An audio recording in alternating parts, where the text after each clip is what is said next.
살아계신 하나님 참으로 감사합니다. 우리 사랑하는 고등부 지체들 새해 첫날 하나님께 예배를 드립니다. 우리의 마음을 붙들어 주시옵소서.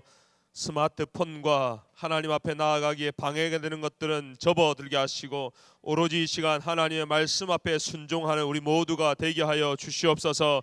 성령 하나님께서 한 영혼 한 영혼을 붙들어 주실 줄 믿습니다. 도와주옵소서. 감사하며 예수님의 이름으로 기도하옵나이다. 아멘. 할렐루야. 우리 1학년 어디 있어요? 우리 예비 고1 한번 손 들어봐요. 그쪽이 아니라 할렐루야. 아멘하고 화답을 해주는 거예요. 우리 1학년만 할렐루야. 2학년 어디 있어요? 2학년 할렐루야. 3학년 할렐루야. 다 같이 할렐루야. 하나님께서 저와 여러분의 인생을 붙들어 주시기를 소원합니다. 우리 옆에 있는 분들과 한번 인사하도록 하겠습니다. 저하고 인사하면 아니 되옵니다. 옆에 있는 분 앞뒤로 선생님과 함께 이렇게 한번 인사할까요? 새해 복 많이 받으세요. 한 번 더 하겠습니다. 앞뒤로도 한번 보세요. 잘 몰라도 한번 인사하는 거예요. 새해 복 많이 받으세요. 목사님이요, 1월 1일 연초가 되면 해운대 바닷가에 가게 됩니다. 가면 수많은 사람들이 모여 있어요. 10만 명 이상이 모여서 하는 일이 뭐냐? 첫 해가 뜨는 것을 보고 모두가 손을 모아서 비나이다 비나이다 하고 자기 소원을 빌고 있어요. 그것만치 어리석은 게 없습니다. 떠오르는 태양이 나에게 복을 줄 수 있다면 목사님은 제일 앞에 가서 빌겠어요. 지는 달이 나에게 복을 줄 수 있다면 목사님은 밤을 새서라도 제일 앞자리에 서서 빌겠습니다.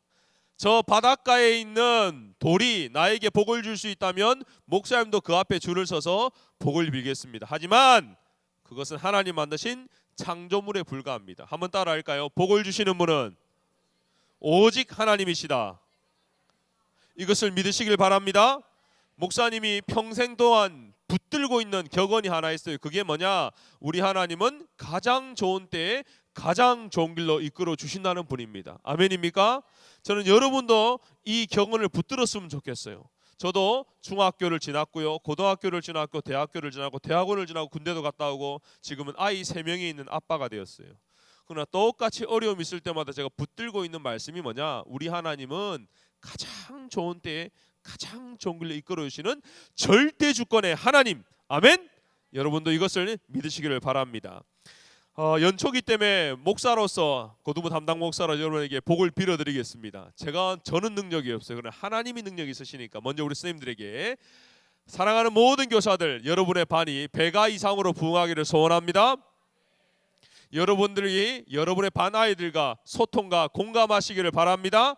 여러분의 자녀와 여러분의 생활 가운데 하나님의 큰 은혜가 넘치시기를 소원합니다. 우리 친구들에게 복을 빌리겠습니다. 우리 사랑하는 모든 친구들, 꿈이 있기를 소원합니다. 목표가 있기를 소원합니다. 작년보다 더 하나님이 높이 들어주실 줄 믿습니다. 성적도 올라가길 바랍니다. 좋은 친구도 만나기를 소원합니다. 우리 사랑하는 3학년들은 하나님이 준비하신, 예비하신 좋은 대학에 다 합격하시기를 바랍니다. 아멘입니까? 네, 저는 능력이 없어요. 그러나 우리가 섬기는 하나님이 여러분을 붙들어 주실 줄을 믿습니다. 앞에 보면 빌드업이라는 올해 우리 고등부의 표어가 있습니다. 다 아는 단어입니다. 빌드, 세우다, 건설하다. 근데 거기에 업이라는 단어가 하나 더 붙었어요. 네이버 사전을 찾아보니까 이렇게 나와 있어요. 창조하다, 개발하다. 두 번째가 더 뭐 있어요? 더 강력하게 만들다, 쌓아 올리다, 단련하다, 증강하다. 하여튼 다 좋은 단어예요.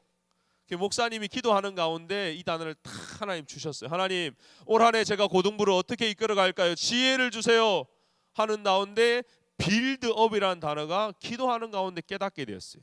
그래서 이것을 세우면서 하나님, 우리 아이들이 올 한 해 정말 벽돌 하나하나가 올라가듯이 성장하기를 소원합니다. 주님, 붙들어 주시옵소서. 여러분도 이러한 믿음을 가지시길 바랍니다. 여러분 아마 오락을 해봐서 다 알 거예요. 레벨업, 빌드업 하는 거 쉬운 게 아니에요. 내가 처음부터 레벨 40으로 가면 얼마나 좋아. 다 1부터 시작해요. 근데 1부터 시작해서 인내와 훈련과 끈기로 하나하나 벽돌을 쌓아 올리듯이 빌드업을 하는 거예요. 근데 이 훈련이란 단어가 탁 하면 목사님은 운동이 하나 생각이 나요. 목사님도 운동을 많이 했어요. 어린 시절 유도도 했고요, 헬스도 했고, 수영도 했고, 테니스도 했고, 배드민턴도 최근에 했어요. 근데 목사님이 안 해본 운동 중에 이 운동만 보면 저 사람 그 운동하는 사람이지 하고 바로 알 수 있는 운동이 하나 있어요. 그게 뭔지 아세요? 바로 레슬링이라는 거예요. 목사님은 그 운동을 해본 적이 없어요. 근데 레슬링을 하는 사람들은 티가 나요, 안 나요? 나요. 그게 신기해요. 뭘 보고 알아요? 귀를 보고 알아요. 다 해봤어요? 목사님 물어봤어요. 레슬링 하는 사람들한테 왜 귀가 그 모양이에요? 했더니 이분들이 하는 말이 뭐냐면 자기들은 날마다 매트에 귀를 비빈대요. 상대편이 자기의 목을 조르고 비비기 시작합니다. 그러면요, 이 귀가 어떻게 되냐면 밤에는 퉁퉁 붓게 된대요. 낮에는 진짜 아침에는 귀가 요만했는데 훈련이 끝나면 1.5배 이상 부어 있답니다. 그 상태로 그 다음 날 훈련하면 귀가 잘려나간대요. 그 정도로 아파. 그러니까 밤마다 하는 게 뭐냐면 바늘로 부어있는 그 귀에 있는 고름을 하루하루 빼는 거예요. 그러다 보니까 이렇게 부어있던 귀가 바늘로 고름을 빼니까 어떻게 돼요? 쪼그라들어요. 그러니까 그 귀가 되는 거예요. 날마다 그런 훈련을 통해서 그들이 훈련을 받고 성장을 받는 겁니다. 오늘 목사님이 왜 레슬링에 대해서 얘기하느냐? 오늘 목사님이 여러분에게 소개할 사람이 있어요. 그 사람의 이름이 야곱인데 그 하나님과 뭘 했냐면 레슬링을 했어요. 오늘 그 말씀을 한번 찾아보겠습니다. 창세기를 한번 보겠습니다. 창세기 32장 21절에서 28절 읽어보도록 하겠습니다.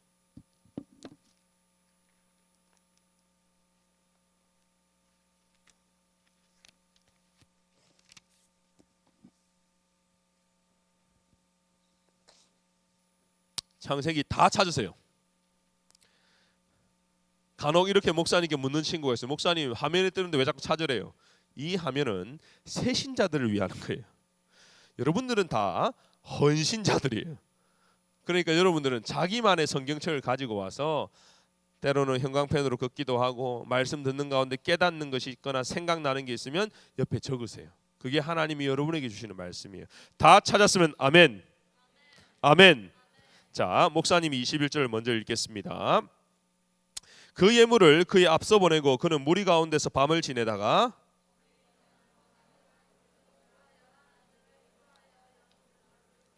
그들을 인도하여 시내를 건너가게 하며 그의 소유도 건너가게 하고 자기가 야곱을 이기지 못함을 보고 그가 야곱의 허벅지 관절을 치매 야곱의 허벅지 관절이 그 사람과 씨름할 때 어긋났더라.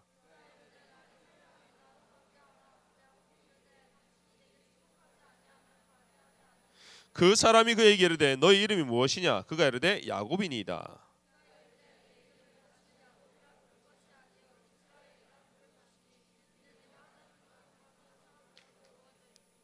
야곱이 청하여 이르되 당신의 이름을 알려주소서. 그 사람이 이르되 어찌하여 내 이름을 묻느냐 하고 거기서 야곱에게 축복한지라. 다 같이요. 그러므로 야곱이 그곳 이름을 브니엘이라 하였으니 그가 이르기를 내가 하나님과 대면하여 보았으나 내 생명이 보존되었다 함이더라. 그가 브니엘을 지날 때 해가 돋았고 그의 허벅다리로 말미암아 절었더라. 아멘. 오늘 우리 야곱도 해돋이를 했어요. 밤새도록 하나님과 씨름을 하고 해돋이를 하고 새해를 맞은 것처럼 우리도 오늘 새해를 맞은 거예요. 근데 오늘 이 야곱이 본문 배경을 살펴보면 그렇게 마음이 기쁘지가 않아요. 왜? 야곱이 지금 쫓기고 있는 신세입니다. 야곱은 꾀가 많은 사람이었어요. 그러다 보니까 형들에게 거짓말을 했고 삼촌에게도 별로 좋은 평을 듣지 못했습니다. 그러다 보니까 뒤로 자기를 쫓아오는 상황이 됐습니다. 여러분, 쫓기는 사람들의 특징이 있어요. 그게 뭔지 아세요? 첫 번째, 잠을 못 자요. 여러분, 뭔가 실수를 하고 뭔가 거짓말을 하고 뭔가 문제가 일어났을 때 그것을 당해본 사람들이 느끼는 게 하나 있는데 그게 뭐냐? 염려와 불안으로 잠을 못 자요.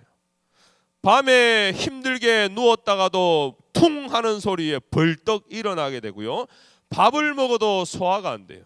기쁨이 없어요. 늘 불안하기 때문이에요.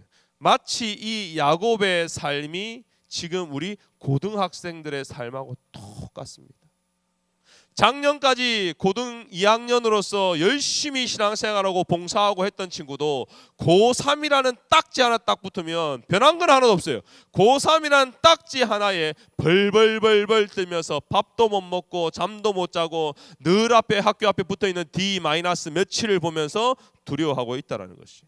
사랑하는 예비 고1 친구들도 마찬가지예요. 중학교 때는 정말 중2 괴물처럼 마음껏 살았는데 희한하게 고등학생만 되면 불안이 몰려오고 내가 잘할 수 있을까라는 열등감도 몰려오게 됩니다. 마치 이 야곱과 똑같은 인생을 살아갑니다. 저는 여러분에게 분명하게 말씀을 드릴게요. 불안과 염려가 올 때는 기도할 때인 것을 깨달으시길 바랍니다. 불안과 염려 속에 있는 이 야곱이요, 했던 행동이 뭔지 아세요? 아주 못난 짓을 합니다. 오늘 본문을 읽지 않았지만 성경에 뭐라고 나오냐면 창세기 32장 8절을 한번 자막을 띄워주세요. 이렇게 나옵니다. 다 같이 읽어봅시다. 시작. 이르되 에서가 와서 한 떼를 치면 남은 떼는 피하리라 하고. 그 다음 절 한 번 더 16절이죠. 다 같이 한번 읽어주세요. 각각 때로 나누어 종들의 손에 맡기고 그의 종에게 이르되 나보다 앞서 건너가서 각 때로 거리를 두게 하라 하고. 이게 무슨 얘기냐면요, 야곱이 부자였어요. 종들도 많았고 자기 자녀도 많았어요. 재산도 많았어요. 근데 쫓기는 신세가 되니까 잔머리를 굴리기 시작합니다. 그게 뭐냐면요, 두 떼를 나누자는 거예요. 왜? 야야, 형들이 나를 죽이려고 하니까 내가 뒤에 갈게. 그러니 앞서가는 너희들이 먼저 가. 그러니까 너희들이 죽는 거 보면 난 도망갈게. 이 얼마나 못난 짓입니까? 자기가 그래도 행군하는 우두머리라면 내가 앞서갈게, 너희들 내 따라와, 괜찮아, 나만 믿어 하고 가도 모자란 판에 지금 이 사람이 너무 두려우니까 자기 가족을 먼저 앞세워요. 이런 못난 아빠가 어디 있어요? 자기 아내를 여보 먼저 가, 내가 뒤에 갈게 하고 뒤에 숨는 거예요. 우리 사랑하는 여성 동지 여러분, 이런 인간을 만나지 않기를 소원합니다. 사람이 두려움에 쫓기다 보면 못난 짓을 하게 돼. 왜? 염려와 불안이 엄습해 오니까 하나님은 보이지 않고 그 두려움만 보이는 거예요. 고3이 되고 고2가 되고 고1이 되니까 학업에 대한 스트레스, 친구 관계에 대한 어려움, 여러 가지 어려움이 되니까 하나님은 보이지 않고 그것만 보이니까 인간적인 잔머리를 굴리기 시작하는 겁니다. 근데 참 신기한 게 있어요. 이 야곱에게 하나님이 임재하셨어요. 오늘 보면 이렇게 나옵니다. 24절입니다. 야곱은 홀로 남았더니 다 보냈어요. 다 보냈어. 먼저 가 하고 홀로 남았더니 어떤 사람이 날이 새도록 야곱과 뭐 했다고요? 씨름하더니. 영어로 번역하면 레슬링이라는 단어가 나옵니다. 여러분 참 감사하게도 잔머리 굴리고 있는 그때 하나님이 야곱을 만나 주셨다라는 것입니다. 우리 사랑하는 우리 고등부 친구들, 염려와 불안이 엄습해 온다 할지라도 하나님을 만나시기를 소원합니다. 하나님을 만나면 소망이 있는 줄 믿으시길 바랍니다. 여러분 더 이상 우리가 씨름하고 붙들어야 될 거는 이 학교에 있는 문화, 인터넷 댓글 그런 거 아니에요. 친구와 붙드는 거 아니에요. 가족과 싸우는 거 아니에요. 우리가 올 한 해 2015년도 승부를 봐야 될 거는 뭐냐? 하나님과의 신앙의 싸움입니다. 여러분들이 그러한 야곱 같은 믿음의 레슬링을 하시기를 소원합니다. 여러분 우리 고등부에는 빌드업이라는 단어를 통해서 세 가지를 놓고 씨름할 겁니다. 그 첫 번째가 뭔지 한번 따라 할까요? 예배자가 되자. 예배자가 되자. 우리 고1들은 빌드업이라는 단어 중에 쌓아 올리다라는 단어가 있어요. 뭔 단어가 있다고요? 이게 여러분 수능에 나올 수도 있어요. 쌓아 올리다라는 단어가 있어요. 다시 말하면 제단을 쌓는 거예요. 구약 시대 때는 제단을 쌓아 올려서 뭘 드렸냐면 예배를 드렸어요. 아브라함이 믿음의 조상이라고 하는데 이유가 있어요. 그는 장막을 치고 옮겨 다닐 때마다 그 장소에서 예배를 드렸어요. 제가 참 존경하는 권사님들 중에는 그런 분이 진짜 있어요. 여기 앉았다가도 기도하고 또 이동하면 또 기도하고 처음에는 참 이상하다 할 정도인데 그분의 삶을 보면 날마다 누구를 의지하냐면 하나님을 의지하는 거예요. 무슨 말이냐? 예배라는 것은 나를 섬기는 것이 아니라 하나님을 섬기는 겁니다. 아멘. 예배라는 것은 내가 종이 되고 하나님을 나의 주인으로 모시는 거예요. 이게 얼마나 어려운 줄 아세요? 우리는 본능적으로 내 마음대로 하고픈 욕망이 있어요. 내 뜻대로 하고 싶은 욕망이 있지 하나님의 뜻대로 순종하는 것은 쉽지 않아요. 근데 어떤 사람이 예배자가 될 수 있느냐? 하나님을 나의 주인으로 삼고 하나님을 나의 왕으로 삼고 그 하나님이 나의 인생을 책임져 주신다는 믿음을 가진 사람들이 예배자가 될 수 있다는 것입니다. 아멘입니까? 여러분 가운데 여러분의 고민과 염려를 여러분이 다 해결할 수 있는 사람, 그렇게 사세요. 노력하세요. 그리고 염려하고 걱정 불안 가지고 사세요. 하지만 나는 하나님을 신뢰한다, 나는 하나님을 의지해, 나는 부족하지만 우리 하나님이 나를 붙들어 주실 거야, 우리 하나님이 나를 책임져 주실 거야 하는 믿음이 있는 사람들은 진정한 예배자가 되시기를 바랍니다. 그러면 진정한 예배자가 되는 방법은 딱 두 가지입니다. 첫 번째로 지각하지 마세요. 지각은 습관입니다. 목사님 저는 진짜 일찍 가고 싶어요. 근데 우리 엄마가 늦어요. 엄마를 놓고 기도하세요. 제가 잘 알아요. 엄마가 늦어요. 항상 엄마가 제일 먼저 일어나시는데 항상 제일 늦어요. 그러니까 여러분들 엄마를 놓고 기도하세요. 엄마, 목사님께 들었는데 지각하면 안 된대. 엄마가 빨리 와야 돼. 엄마가 더 일찍 일어나야 돼. 그렇게 해서라도 여러분의 2015년 예배 가운데 다시는 지각하는 일이 없도록 되기를 소원합니다. 먼저 와서 기대하는 마음으로 예배를 드려보세요. 변화가 일어납니다. 작년에 목사님이 제자반 아이들을 이끌고요, 이 자리에서 밤을 새워 기도한 적도 있습니다. 정말입니다. 아무도 없는 이곳에요, 밤샘 철야를 하고 그 아이들을 여기로 데리고 와서 빈 의자를 하나씩 잡았어요. 30-40명이 이 큰 홀에서요 각자 자리에 조언을 잡고, 하나님 이번 주 주일에 올 아이들 하나님이 만나주시고 은혜 주세요 하고 눈물 흘리며 기도했습니다. 그렇게 기도하는 아이들이 주일날 와서 예배를 드리잖아요. 하나님이 가만히 있지를 않으세요. 허겁지겁 와가지고 뒤에서 핸드폰하고 허겁지겁 와가지고 앉아만 있다 가는 아이들은 평생 느끼지 못하는 하나님의 살아있는 능력을 그들이 경험을 하는 겁니다. 왜? 진짜 예배자거든요. 진짜 예배자는 사모하는 마음을 가지고 있어요. 기대하는 마음을 가지고 있어요. 내가 기도할 때 하나님이 반드시 응답해 주신다는 분명한 확신이 있기 때문에 진짜 예배자가 되는 겁니다. 저는 우리 사랑하는 고등부 지체들이 이 고등부 예배를 통해 진정한 예배자로 변화되시기를 소원합니다. 두 번째는요, 한번 따라합시다. 거룩한 자가 되자. 여러분 이미 주보 안에 우리 3대 철학을 넣어놨습니다. 첫 번째는 진정한 예배자가 되면요 참 신기한 일이 벌어집니다. 예배 태도가 달라져요. 목사님 우리 고등부는 앞자리가 반이 없습니다.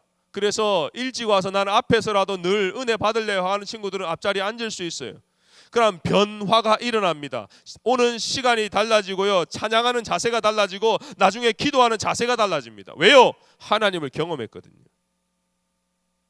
그런 아이들은요 반드시 내 뜻대로 사는 것이 아니라 하나님 뜻대로 살고 싶은 욕망이 가득해져요. 옛날에는 내 생각, 내가 이쁘면 좋고 내가 공부 잘하면 네 전부 주어가 아이였어요. 근데 은혜를 경험하고 나면 더 로드가 됩니다. 하나님 안에서 하나님 뜻대로, 주님 뜻이라면 나는 이 전공을 선택하겠습니다, 나는 주님 뜻이라면 순종하겠습니다 하는 변화가 일어난다는 것입니다. 그게 뭐냐? 거룩한 거예요.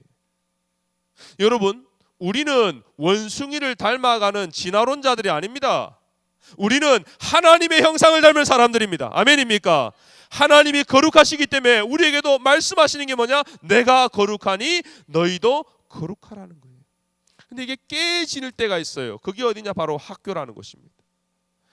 교회 안에서는 은혜 받으면 변화가 돼요. 찬양이 달라져요. 오는 시간이 달라져요. 예배 태도가 달라져요. 근데 죽어도 변화되지 않는 곳, 그곳이 어디냐? 학교라는 곳이에요. 어떤 친구는요, 자기를 날마다 두드려 패는 자기 아버지를 용서하는 아이도 있어요. 상처가 가득했고 언젠가 나도 어른이 되면 아빠에게 복수해야지 하는 그 아이가 말씀을 통해서 예배를 통해 변화받아서 아빠를 놓고도 기도하는데 그 아이도 변화되지 못하는 장소가 어디냐? 학교라는 것이. 왜? 그것은 바로 악한 사단이 붙들고 있어요. 여러분 그냥 두지 않아요. 여러분의 입술을 그냥 두지 않아요. 여기 와서는 예배합니다 찬양했지만 거기 가서는 이 새끼 저 새끼가 다 나와요. 여기서는 사랑하자고 하지만 거기 가서는 저 인간하고 놀지마 하고 왕따를 만드는 아이들이 바로 우리 아이들일 때도 있어요. 이게 현실입니다. 그래서 여러분 2015년도에는 하나님 앞에 결단을 하세요. 하나님, 그냥 살기 싫습니다. 그냥 앉았다가 그냥 가기도 싫어요. 하나님 살아계시면 나 한번 만나주세요. 아멘. 이게 바로 씨름하는 거예요. 이게 하나님과 승부를 거는 거예요. 하나님 살아계시다며요. 공부하는 학생들 플러스 예체능을 하는 모든 친구들 잘 들으세요. 우리 하나님은요, 마음만 먹으면 여러분에게 지혜를 주시는 분이에요. 마음만 먹으면 여러분의 부족한 은사를 하나님이 물 붓듯이 부어주시는 분입니다. 왜? 목사님이 체험을 했거든요. 목사님은요, 중학교 2학년 때 그 당시 목회자가 목사님 보고 찬호 너는 기타를 칠 줄 아니까 네가 찬양 인도를 해라 라고 미션을 주셨어요. 근데 진짜 목사님은 기타만 칠 줄 아는 사람이었어요. 우리 형들한테 배웠거든요. 그래서 초등 5학년 때부터 배워가지고 중2 때 처음 찬양 인도를 하게 됐어요. 근데 제가 갖고 있는 단점이 뭐였느냐? 바로 목소리였어요. 여러분 의아할 겁니까? 아니 저 정도면 됐지. 이 목소리가 원래 내 목소리가 아니에요. 우리 집안에는 목소리 좋은 사람 한 명도 없고 음악가 한 명도 없어요. 원래 그래요. 근데 희한한 일이 뭔지 아세요? 제가 수련회 가서 부르짖어요. 하나님이 시키신 줄 믿습니다. 근데 나는 목소리도 없고 음정박자도 잘 모르고 미치겠어요. 내가 그 앞에 실수하면 어떻게 하고? 제가 무척산에 가서 부르짖기 시작했습니다. 2박 3일을 부르짖고 내려왔는데 목이 어떻게 된지 아세요? 다 쉬어버렸어요. 이렇게 되는 거예요. 근데 신기한 게 뭐냐? 어가 돌아오는데 하나님이 목소리를 주신 거였어요. 여기서 제가 깨달은 게 있어요. 내가 하나님 뜻대로 하나님 기뻐하시는 일을 하니까 하나님이 나에게 재능도 주시는구나. 할렐루야. 여러분이 어떤 대학을 가든 어떤 목표를 가지든 하나님의 영광을 위해 살겠다고 결심하는 순간 하나님이 여러분의 서포터가 되시는 것을 믿으시기를 바랍니다. 그게 우리가 구별되는 사람으로서의 특권입니다. 구별만 되는 게 아니에요. 하나님이 책임져 주세요. 주님 뜻대로 살겠다고 하는 사람은 하나님이 책임을 져주신다니까요. 저는 여러분들이 그것을 경험하기를 바랍니다. 세 번째입니다. 따라합시다. 전도자가 되자. 전도자가 되자. 예배자가 되면요, 구별되어지고 거룩한 사람이 됩니다. 거룩한 사람들은 반드시 그 안에 하나님 뭘 주시냐면 사명을 주세요. 그 사명이 뭐냐면 바로 복음을 전하는 것, 내가 만난 주님을 전하는 것, 그게 사명입니다. 우리 사랑하는 예비 고일 친구들이요, 여러분들이 1지망을 줬고 2지망을 줬고 어느 고등학교 갈지 모르나 그 고등학교가 결정이 되는 순간 사람이 그렇게 했다, 랜덤이 됐다, 학교가 아니요, 하나님이 그 학교로 보내신 걸 믿으시길 바랍니다. 우리에게는 우연이 없어요. 세상 사람들은 운이 좋아야 된다, 재수가 좋아야 된다, 재수 좋아라 하지만 우리는 그런 거 없어요. 우리의 인생은 하나님의 절대 주권, 하나님의 계획 아래 있는 것을 믿으시기를 바랍니다. 그럼 왜 하나님이 그 학교로 보내셨겠어요? 딴 거 아니에요. 복음을 전하는 것입니다. 왜? 복음을 전하면 복음이 사람을 변화시키고 학교를 변화시키기 때문입니다. 사진 한 장 보여줄래요? 목사님은 작년에 고등부에서 한 30개 학교에 갔습니다. 거기 가서 기도회도 만들고 전도축제도 하고. 사진 보여주세요. 나 말고. 이번 주에 목사님이 이 학교를 갔다 왔어요. 이 학교가 어떤 곳이냐면 월요일 날 마지막 이제 이번 주 방학한다고 가야겠다 생각했고 우리 교회 학생이 선동을 해가지고 전도 집회를 학교 안에 했었어요. 근데 이 학교가 어떤 학교냐면 8년 전만 하더라도 인문계는 말할 것도 없고 인문계가 아니에요. 일반 상고였어요. 최악의 학교였어요. 모든 깡패가 만들어지는 학교. 어떤 학교인 줄 알겠죠? 송도에 있는 학교입니다. 지금은 관광고등학교 이름이 바뀌었어요. 8년 전에 이 학교에 복음이 들어갔어요. 일반 고등학교입니다. 기독교 학교가 아니에요. 이 학교에 목사님이 들어가서 8년 동안 복음을 전하고 아이들을 말씀으로 예수 그리스도를 전하기 시작했습니다. 8년이 지난 지금 전국 특성화 고등학교 1위 학교가 됐어요. 뭘 얘기합니까? 복음이 들어가니까요. 꼴통이라 불리는 애들이 변화가 되기 시작했어요. 선생님들도 포기한 아이들이 복음이 아이들을 변화시키는데 지금은 어떤 학교냐? 연예인 소유진 씨 알죠? 그 남편이 하는 수많은 조리 업계가 많아요. 한식 대첩 엄마들이 좋아하는 거. 이분이 어떤 프로그램에 참여를 하면 거기서 받는 모든 사례비를 이 학교에 다 장학금을 줍니다. 제가 직접 들었어요. 그 학교 가서. 그분이 조리 쪽은 우리나라 대가인데 자기가 이 학교 출신 아이들을 보니까 밀어주고 싶은 생각이 들었대. 그러니까 한식 대첩인가 하는 거기서도 갤런티가 1,800만 원이래요. 한 번 출연하는데. 받으면 자기가 하는 게 아니라 이 학교 장학금을 준대요. 왜? 이 아이들이 진출해서 대학교에 가고 회사에 들어가고 음식점, 요리, 요식업계에 들어가는데 변화가 일어나는 거예요. 그러니까 아깝지가 않게 마음껏 투자하는 거예요. 어떻게 이런 학교가 될 수 있었냐? 딴 거 아니에요. 복음이 들어갔기 때문입니다. 저는 사랑하는 여러분도 하나님의 복음으로 승부하는 한 해가 되시기를 소원합니다. 여러분 부끄러워하지 마세요. 예수 믿는 게 왜 부끄러워요? 우리 예수님이 부끄러운 존재입니까? 아니요. 그분은 나를 위해서, 나의 죄 문제를 해결하기 위해서 자기 몸을 죽으신 그렇게 영광스러운 분인데 왜 우리가 부끄러워합니까? 부끄러운 게 뭐냐? 내 안에 복음이 없다는 것이 부끄러운 거예요. 교회를 10년이니까 다녔고 모태신앙인데도 내 안에 복음이 없는 게 부끄러운 거예요. 저는 우리 사랑하는 모든 고등부 지체들 1학년, 2학년, 3학년 복음으로 무장하는 한 해가 되시기를 소원합니다. 빌드업이라는 단어예요. 증강하다, 장착하다는 단어가 있어요. 그게 뭐냐? 복음입니다. 저는 여러분들이 예수 그리스도의 복음으로 학교 생활 가운데 승리하시기를 바랍니다.